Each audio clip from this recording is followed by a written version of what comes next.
अरे यार, मैं कंटेंट क्रिएटर नहीं बन सकती, मुझे वीडियोस एडिट करने नहीं आते, मेरे पास हाई एंड गियर्स नहीं है और मेरे पेरेंट्स भी अलाउ नहीं करेंगे। ऐसा हम सब अपनी डेली लाइफ में सोचते हैं ना, बस डिफरेंट कंटेक्स्ट में। मार्क्स नहीं आए, टीचर ने नहीं पढ़ाया, प्रमोशन नहीं हुआ, बॉस की मुझसे दुश्मनी है। और कभी कभी तो लगता है ना कि हमारी लाइफ हमारे कंट्रोल में ही नहीं है। फैमिली, वर्क प्लेस, सराउंडिंग्स, बस यही सब हमें कंट्रोल कर रहा है। और कई बार तो इन्हीं कंडीशंस और कंडीशनिंग की वजह से होपलेस और लिमिटेड भी फील होता है। Hey everyone, Bhavya here, a 16-year-old curious learner passionate about self-improvement and growth.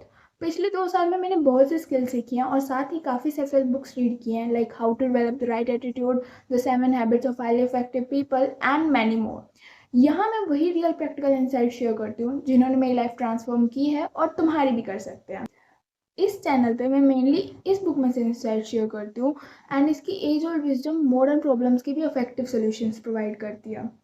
In today's video, we are going to challenge the thinking that we have to work as we are conditioned.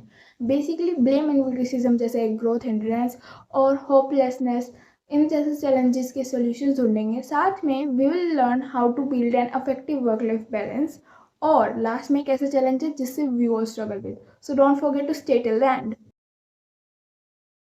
जैसे ही कोई problem आती है उसके साथ blame भी आ जाता है, इसकी वजह से ये हुआ, उसकी वजह से वो हुआ, मेरी तो किस्मत ही खराब है और कुछ नहीं तो आज का दिन खराब था या फिर किसी मैंने उसकी शक्ल देख ली होगी। एक्सक्यूजेस फेमिलियर है ना, but what we don't see in everyday life is कि कोई अपनी गलती की रिस्पॉन्सिबिलिटी खुद से लेता है। And Stephen Covey says that this is the difference between effective and ineffective people.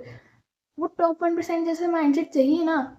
So for once look inside yourself and identify. Marks नहीं आए तो शायद मेरी मेहनत कम रह गई होगी, प्रमोशन नहीं हुआ तो बॉस पर ब्लेम डालने से पहले अपनी परफॉर्मेंस को ऑब्जर्व करो। एंड ये स्ट्रेंज लगेगा कि 16 साल की लड़की रिस्पॉन्सिबिलिटी की बातें कर रही है, but trust me on this, I also incorporate और at least try to incorporate this in my everyday life. जब भी मैं अपने एक्शंस या बिहेवियर का ब्लेम किसी और पर शिफ्ट करने लगती हूँ तो at least most of the time I realise it and stop it right away. But हाँ, फिर भी कभी कभी ब्लेम दूसरों पर डाल ही देती हूँ। अब बचपन की आदत है, इतनी आसानी से तो छूटेगी नहीं, but at least we all can try ना। लेकिन रिस्पॉन्सिबिलिटी लेनी ही क्यों जब इजी वे आउट तो किसी पे ब्लेम डालना है और इससे हमें भी कोई नुकसान नहीं होता। जब मैगी 2 मिनट में बन जाती है तो जिंदगी भर मैगी खाओगे क्या? इजी वे आउट जो है नहीं ना। मोर ओवर तुम्हें ऐसा लगता है कि इसका कोई नुकसान नहीं है। चलो दो सिचुएशन इमेजिन करो। फर्स्टली, तुम अपनी टीम के साथ एक प्रोजेक्ट पे काम कर रहे हो बट सडनली तुम्हारे प्रोजेक्ट के ब्लूप्रिंट पर कोई पानी गिर देता है और वहां पर ब्लेमिंग शुरू हो जाती है। पानी की बोतल इसकी थी, अरे ढक्कन तो इसने खुला छोड़ा था, अरे हाथ तो इसका लगा था, अरे मुझे धक्का तो उसने दिया था।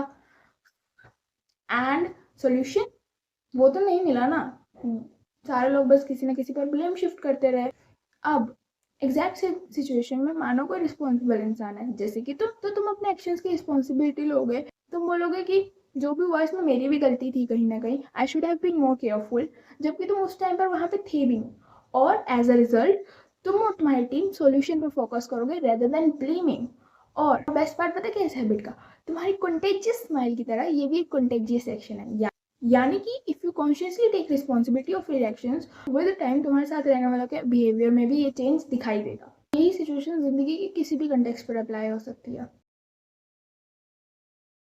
ब्लेम से ही होपलेसनेस का बीज उगता है। जब तक हमारी लाइफ का कंट्रोल, हमारी लाइफ की रिस्पॉन्सिबिलिटी दूसरों पर डिपेंड रहेगी, लाइक पीपल, सर्कमस्टांसेस और सराउंडिंग्स, तब तक हम कैसे खुश रहेंगे?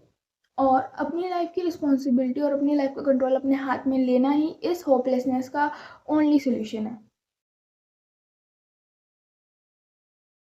सी this is also one more challenge that we all struggle with. But अब तुम कहोगे कि मेरे को तो इस मामले में बोलने का कोई राइट ही नहीं है, बिकॉज ना तो मैं जॉब करती हूँ और ना ही मैं कोई बिजनेस ऑपरेट करती हूँ। I know, but still, I'll share my opinion on the solutions given in this book. In this constantly revolutionizing world, हम जितना भी ट्राई करें, we feel that we are stuck in thick of thin things, और important चीज़ें जैसे health, family और कई बार तो करेक्टर तक भी सेक्रीफाइस करना पड़ जाता है। अकॉर्डिंग टू दिस बुक, पता है प्रॉब्लम काम नहीं है, बट ये मॉडर्न कल्चर है which says go in earlier, stay later, be more efficient, live with the sacrifice for no. But सच्चाई ये है कि बैलेंस और पीस ऑफ माइंड इस थिंकिंग से नहीं आता, बल्कि अपनी लाइफ की हाई प्रायोरिटीज की नॉलेज और उनकी तरफ इंटीग्रिटी से आता है।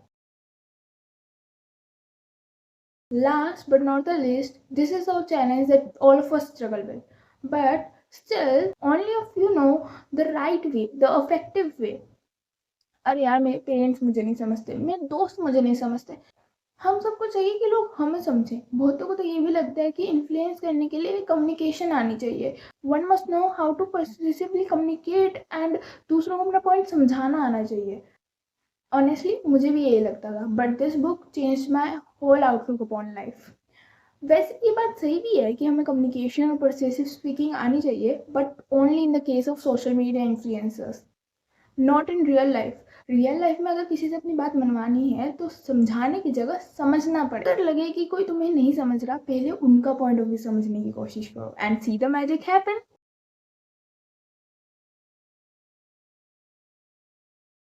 तो आज हमने मॉडर्न डे चैलेंजेस के एंशिएंट और इफेक्टिव सॉल्यूशंस देखे। ब्लेम की जगह रिस्पॉन्सिबिलिटी लेना सीखा, होपलेसनेस को एक चेयरफुल स्माइल के साथ डील करना सीखा, और लास्ट में समझाने की जगह सुनना और समझना सीखा। और नेक्स्ट वीडियो में मैं लीडरशिप के कुछ ऐसे प्रिंसिपल शेयर करूंगी जिनसे anybody of us can be a great leader. Remember, we on भविस्केप्स here are on a journey to grow and improve together. So don't forget to hit the subscribe button. Till then, keep smiling, keep learning. This is Bhavya signing off.